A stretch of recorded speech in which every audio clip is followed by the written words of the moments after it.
What's going on, everybody? Joe Munoz, OneStepPrep.com. Hey, check it out, okay? I want to share with you a little secret on this PTU. Actually, it's not a secret. It's well known. Okay, but I want to illustrate because we're flying around single engine. What a prime time to shoot a video. I'm flying around single engine. We're in a training session, and the PTU is active right now. Take a look at this. Let me just flip the camera around. Okay, look, the PTU is active because, of course, the number 2 engine has failed, as noted by the N1 and N2 spooled down. So we have a pressure difference greater than 500 psi that was existent, and the PTU came to life. And of course, that's why you're seeing it now. But what I want to share with you is, of course, look at the electric pump over here. I'm going to turn on the yellow electric pump purely for demonstrative purpose. And when I put it on, look at what happens to the power transfer unit. Notice the PTU stopped doing what it was doing, and the electric pump is now active over here. So this just further validates the fact that the PTU activates when there's a pressure difference of 500 psi, which of course we now solutioned or resolved rather with the electric pump coming on. And the second I take off this electric pump, look what happens to the PTU yet again. It comes back to life, right?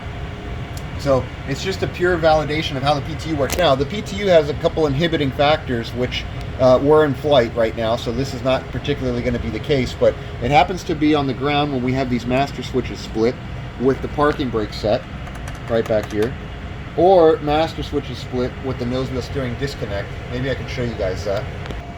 Okay, I'm back. I had to pause the video for a second. So look, we put us on the ground now, what I want to share with you now is the following. The PTU is active because we've got the number 1 engine running. Let's clear out all these config stuff, right? We got the number 1 engine running. Green system pressurized via the engine-driven pump here. PTU is active, but that's because we don't have one of the inhibiting conditions, which is the parking brake needs to be set. So look, we have the master switches split without the parking brake on. The PTU is operating. Now with the master switches split and the parking brake, before it was off, right now it's off. When I put it on, watch what happens here. I put the parking brake on. Now the PTU is inhibited. Now I'm going to take it back off. Okay, take a look here and take the PTU off. The parking brake off. And now the PTU reactivates. So now the next thing I want to share with you is that notice we don't have nose wheel steering. Let's kill the engine anti-ice here. Notice we don't have the nose wheel steering disconnect observed over here. So the PTU is still operative. Okay, let me go install the nose wheel steering now back here on the instructor panel, which would basically be here on the pushback when I give us this pushback. Let's see.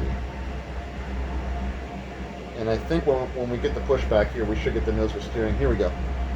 Here comes the nose wheel steering disconnect pin. And now you'll notice the PTU is inhibited yet again. So now when the toe is done pushing us back, all right, pushback complete.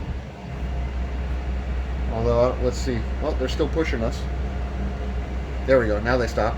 Pushback complete. Set parking brake. Parking brake set. The new inhibiting factor takes over. The PTU remains inhibited, if you will, despite the fact that now they disconnected the nose wheel steering. The PTU is still inhibited until, of course, we start engine number 2, or if we single engine taxi, we turn on the yellow electric pump, which brings this up to speed, up to pressure. And now when I take the parking brake off, I still have the PTU inhibited, which means I basically don't have a nuisance sound in the cabin. So, okay, that's a 4-minute video with a lot of stuff. Hopefully it makes sense. Okay, OneStepPrep.com is a website. I got my client here. He's like, man, you don't prepare for your videos. I don't. So hopefully what I say comes out right, and if it doesn't, then I just correct it on the fly. Okay, OneStepPrep.com. We'll see you there.